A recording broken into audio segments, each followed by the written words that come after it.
Mike Wilbon, tomorrow is International Tongue Twister Day, Tony. You got one for us? I'm Tony Kornheiser. Fuzzy Wuzzy loved the Bears. Fuzzy Wuzzy had no hair. Fuzzy Wuzzy wasn't Wilbon, was he? You like that? That's what you got? That's it? Really? Well, that's It's all been a I've got. long time since anybody identified me as fuzzy.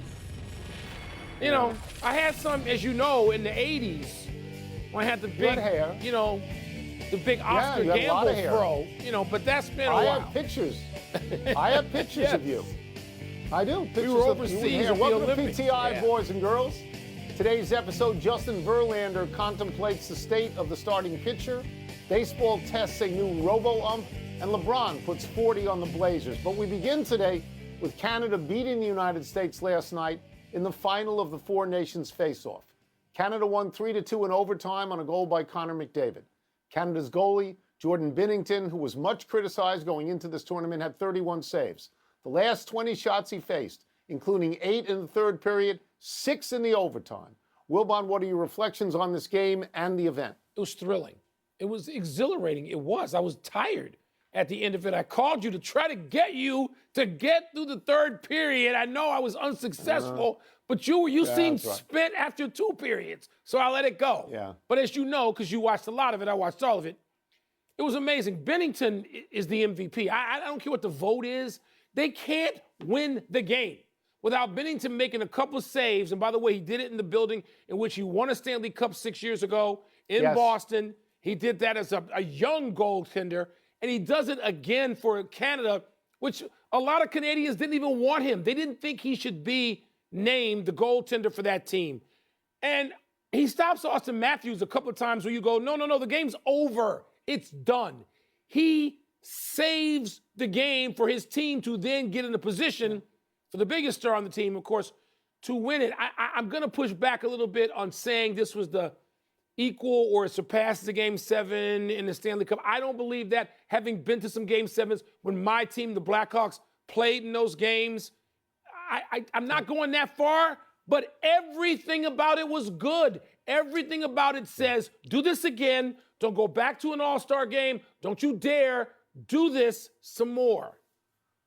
Yeah, so we used to be sports writers. We wrote for a living. If the NHL had come to us and said, write us a perfect script, it would be this. Stay with me for a little while. Yeah. You're going to have 4 teams, but you want 2 of those teams to play each other twice. You want the United States and Canada to be the stars. You want to make sure that all the players completely buy in. You want to put these games in great hockey cities, Montreal and Boston. You want to have them split so that the architecture of hockey remains the same, but you want to have the road teams win, because that would be a fun situation. The road teams would win. In the first game, you want to have some craziness out there, crazy fights about anthems. Yeah. But in the second game, you want it to be pure and you want it to be clean. You want the goalies to be terrific, and they both were. And then in the last game, you want to go to overtime and have the winning goal scored by the greatest hockey player in the world right now. Planet. And that's what you got. So that people go home and they go to bed and they say, that was great. Let's do it again. Let's do it again. Mike, I know I told you this last night when we chatted.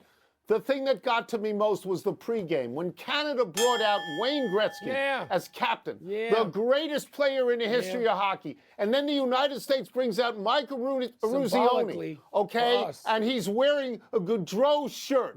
Because we don't have, in the United States, we don't have an immortal NHL player. We don't have that. We got the 1980 Olympics. We got Miracle on Ice. And it was perfect. It was perfect. It really, yes. It was. And now, what's the ripple?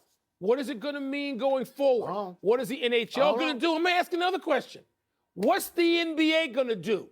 Just get its butt whipped and embarrassed and have 15 million people in the middle of the week watching a hockey game that didn't exist 3 weeks ago? Or they're going to wake up and do something about it? I told you. I've said to you, the NHL, the NBA has to pay attention. You said they won't. They won't care. Let's move to baseball. Justin Verlander, who turned 42 yesterday, had a sit-down with Bob Nightingale of USA Today. Among the things Verlander said was that he very much wants to win the 38 more games he needs to get to 300 wins. Everything else he said comes straight out of the Mike Wilbon handbook. Love Verlander said analytics is to blame for the demise of the starting pitcher. He stumps for renewed value on starting pitchers winning games, and he wants rule changes to ensure that starting pitchers go deep into games. Verlander said, this is a quote, "We used to make fun of guys going 5 and fly. Now it's the standard," unquote. Wilbon, what are the chances baseball will listen to Verlander? God bless Justin Verlander. Tony, you know I'm a cynic about this. I think baseball is the most reduced sport of all relative to what it was 20 years ago, 40 years ago, 70 years ago. I just think baseball is just regressed. And the biggest part of it, the single largest part, is what has happened, the extinction of the starting pitcher. And baseball's attitude, let's just have a bullpen day during the World Series, in which case I go to Law and Order SVU. So right. God bless Justin Verlander for giving voice to this.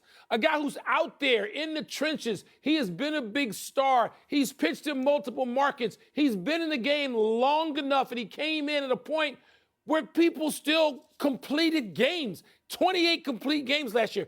Talk about the NBA being embarrassed over the All-Star game. Major League Baseball ought to be embarrassed. But, Tony, I don't think we're there yet. I don't. I worry that Justin Verlander's voice is just like a call in the wilderness, and there's not a chorus. He needs a chorus behind him, like Sunday morning in a Baptist church, and I worry he doesn't have enough amens.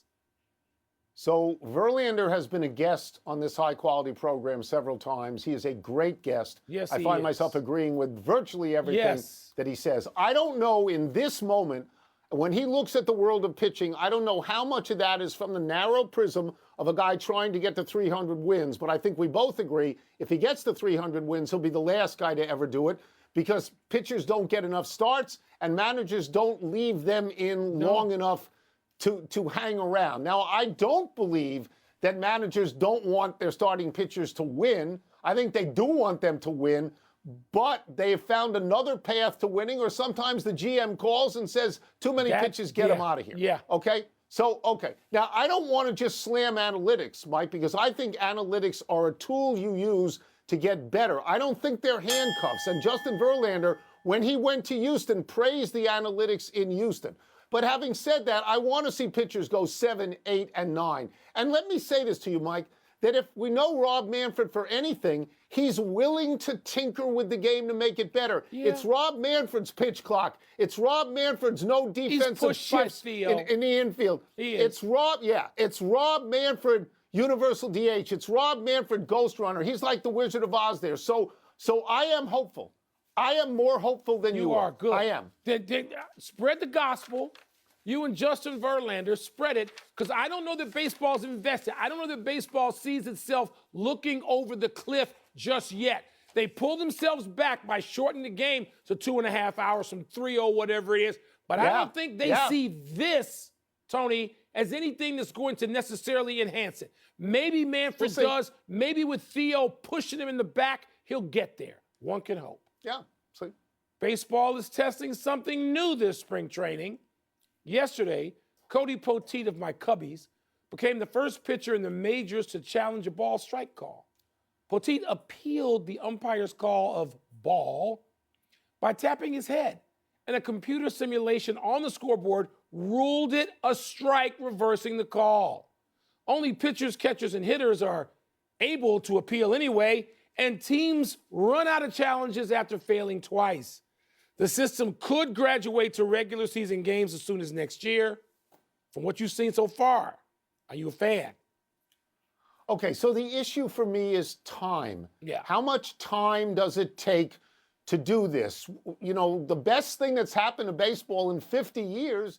17 seconds. Yeah, so to me, I can live with that. That's not a problem. We see this in tennis. We see this all the time in tennis. There's a call. You want to see how it works. It's on a big screen. The crowd really gets into it. There's a notion that it's clear. There's no ambiguity to it. So in that sense, I'm going to be for it. But, Mike, I've also heard that it's possible the strike zone that's on your TV when you watch a baseball game will not be there anymore to accommodate this. That's a deal breaker for me. They have to adjust it. I want to see this. They're going to adjust it. They'll figure it out. Yeah, look, I go to enough games. My seat, the seat I have, which is different than you and your VIP seats in the third row at Nats games, I sit in the upper deck right on top of home plate at Wrigley Field.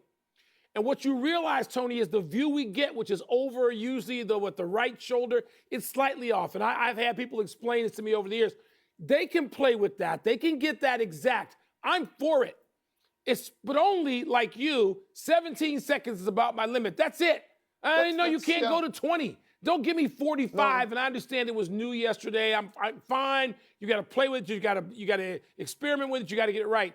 Yeah, I'm okay with it because you use it. In tennis, though, Tony, remember, you get like 5 challenges per set. Well, there's only 2 here. There's only 2. There's only 2 unless you win one, and then you get to save it. Look, here's my reticence, Mike. You and I grew up with umpires. Everybody has grown up with umpires. We understand they miss ball strikes every once in a while. That's part of the game. Yeah. But if you can get it right, I'm for getting it right. With this caveat, Mike, it right. I want the umpires to be out there. I want a full crew. I don't want this to be like a supermarket where they say you go into the self-checkout because there's nobody working the register. I don't want that. Don't want that. Let's take a break. Coming up, what's the word for LeBron's 40-point performance last night? And is it time for the Sixers? Here we go. To shut down Joel Embiid. You use self-checkout. I refuse to use it. You use it? Yeah, I've been convinced. You don't I've been shop? beat down. No. You don't shop? No,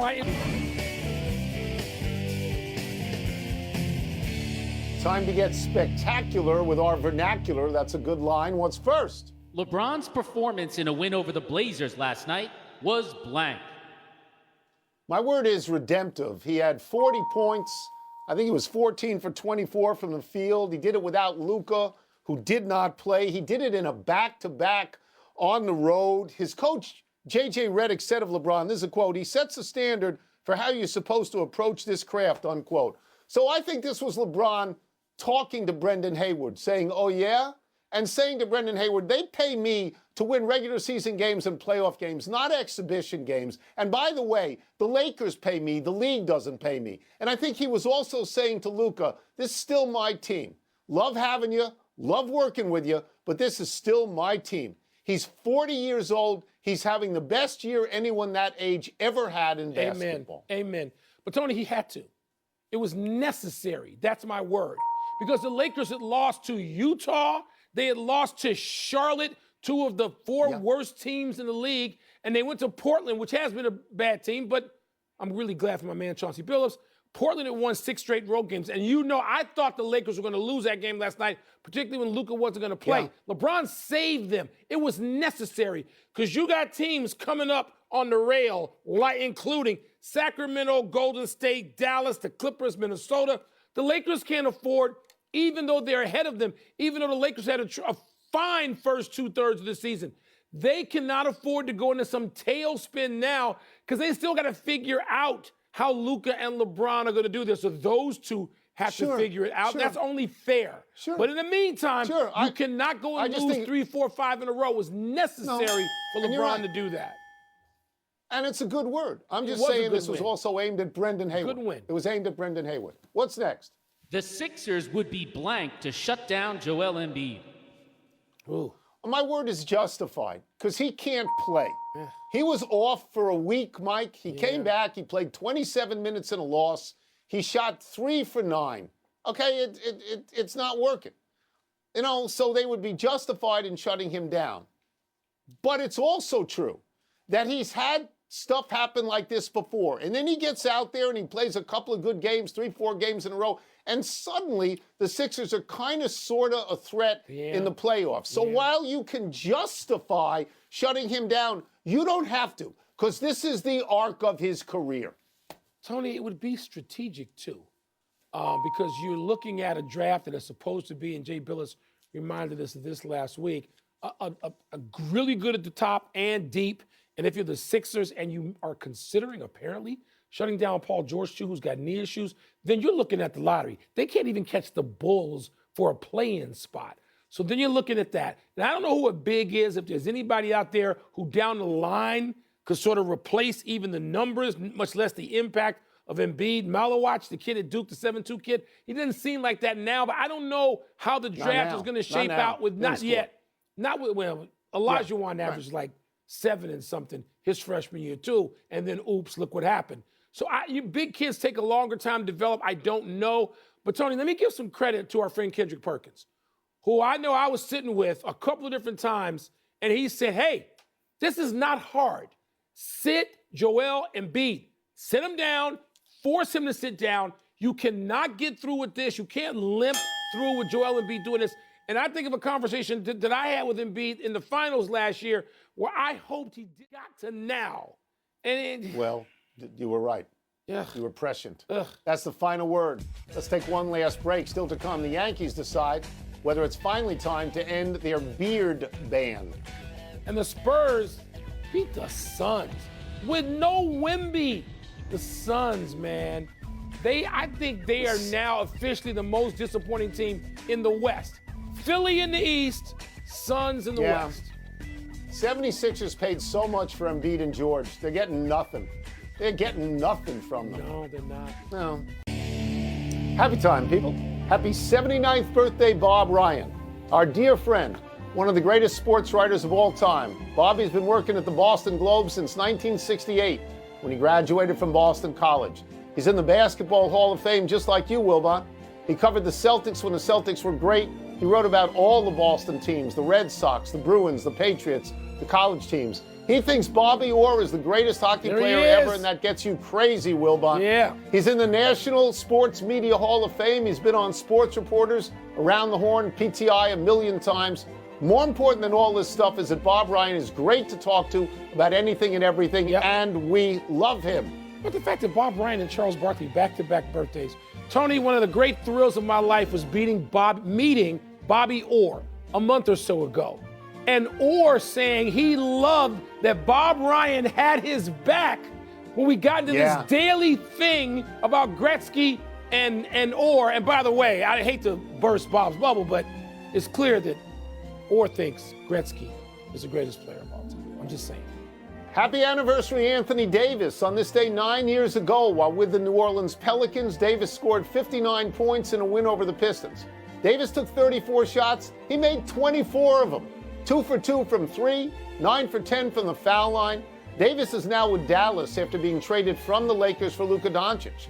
Davis played 31 minutes in the only game he's played with the Mavericks. Scored 26 points, grabbed 16 rebounds, 7 assists, 3 blocks before leaving with an adductor strain. He will be reevaluated in 2 weeks and at minimum will miss 7 more games. The other Dallas bigs, Derek Lively and Daniel Gafford, are also out for extended periods of time with injuries. Tony, there's certain guys I think of, and I wish they were blessed with great health, bodies that can withstand the punishment of professional sports. The first 2 guys I think of are Chicago kids, Derrick Rose and Anthony Davis. And of course, if you're going to go expand that list, the bigs would be Anthony Davis and Bill Walton.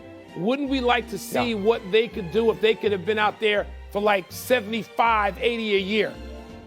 Even greater careers. Happy trails. Yes, happy trails to UC Irvine, dribbling out the clock while up 41 at the end of the first half. The Anteaters led the Matadors of Cal State Northridge 58-17 with seconds left when Sherelle Nahum received an inbounds pass, dribbled twice, then launched a one-handed three-quarter shot, swished it. Nahum's 3 put UC Irvine up 44 at the half. I'm not sure it was necessary, but it was very fun to watch. As Wilbon always says, if you don't like it, stop it. The Anteaters went on to win the game 100-56, dropping Cal State Northridge to 4-20 on the season.